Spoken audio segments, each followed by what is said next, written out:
So here we go. We're going to go through all these pictures for you, and everything. We're all done. Everything went really well, and we'll walk through these. Remember that it's kind of like reading a book. You go left to right, top to bottom. We'll go this page, this page, this page, this page. So starting out, when you look at this at the shoulder, here's the ball and the socket. There's a little bit of arthritis there, a very tiny bit, but it's really relatively good. Okay, we give her B plus, A minus. This isn't bad. The shoulder joint was tight, so we had to do a little release.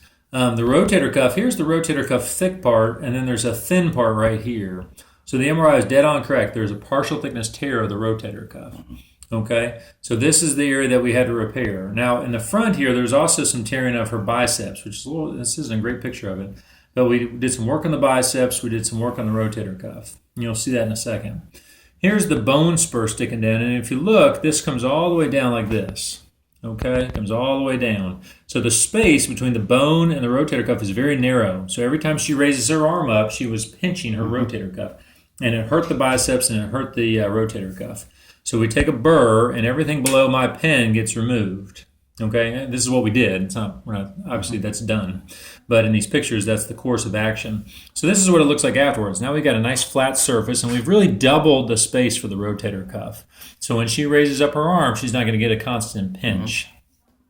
That's before, that's afterwards. And there's the burr. It's a little hard to see, but it's silver. It's got these real sharp teeth. It'll cut right through wood. It's a very strong instrument. And it's basically like planing off the backside of a rough piece of wood, if you will. But we removed probably 5 millimeters of bone, so it's a pretty good amount. So now right behind this, though, is the clavicle. And you can kind of see it there, and you can kind of see it right there. But that's got to go, too, because there's arthritis there, and it pinches the rotator cuff. So this is what it looks like. This is the tip of the clavicle once we're done. There's the tip of the burr. We've shaved out the tip of the clavicle, so it can't rub on the rotator cuff, and the arthritic pain should be gone from that. Now, the spot in the rotator cuff that we didn't like, we marked with a PDS suture, this little blue suture. And that spot there is this spot here. And if you take a probe right here, I'm jumping around on you, there's a hole. So it's hard to see. It's a little bit like a needle in a haystack. But this is a high-grade tear. And basically, we take a suture and go across it and pull this whole thick layer down. So the sutures go in here, and then we weave the sutures into an anchor, which is here. And the anchor goes in tight, and then you end up with this big, thick suture holding her back together. Okay? And there it is, going right across that little purple suture, so we know we're in the right spot. The suture we use is called fiber tape. It's like 4 sutures in one. 1, 2, 3, 4.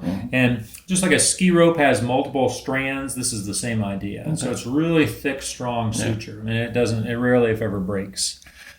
This is where we reattach the biceps up here. Those are the little sutures through it. That's the biceps tenodesis. This is the rotator cuff repair, subacromial decompression, distal clavicle excision. So we did all the things that we talked about.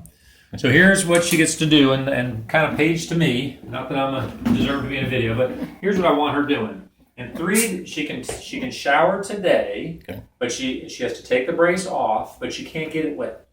And in 3 days, though, she can get this wet. Okay. So each day when she showers, she's got to take the brace off. Take a shower, 3 days dry. But by the 3rd day, I want her taking the brace off. She can do her shower, get this completely wet. It's totally fine, 3 little holes. And then afterwards, I want her to start doing these.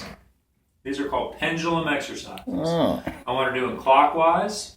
I want her going counterclockwise. So maybe make a game out of it. She can do 20 swings, 10 curls. 20 swings, and for about 10 to 15 minutes, I want her to work that movement in there, okay? Get that moving. We don't want it to freeze up. We don't want it to become super stiff. And that's the best way to do it. And as she feels better, I want those circles to be even bigger, okay? You can start to get way out there, okay? They don't have to be just little tiny things like this. We want nice, generous circles, nice, generous pendulum stretches, okay? And then that's how we do it. And then in a week, we'll get the stitches out. We'll start therapy probably at about a week and a half, and we'll go from there, okay? That's all I got. Any questions or anything? Just is she going to be immobile for extensive time, or just going to be a short term? She's doing those pendulums starting in 3 days. Okay. She is immobile. She's not allowed to lift it up like this, though, for 6 to 8 weeks. Because therapy had her sliding up a wall or something like this, or other shoulder. Yeah, she's the same idea. She's going to be doing the pendulum slides and the wall slides and all those things. Okay. Give her the pain pills when she gets home. Don't wait till it gets painful. Right away, give her a pain pill when she gets home. Don't wake her up to give her one, but because you really don't know when the block's going to wear off. And it hurts when the black bear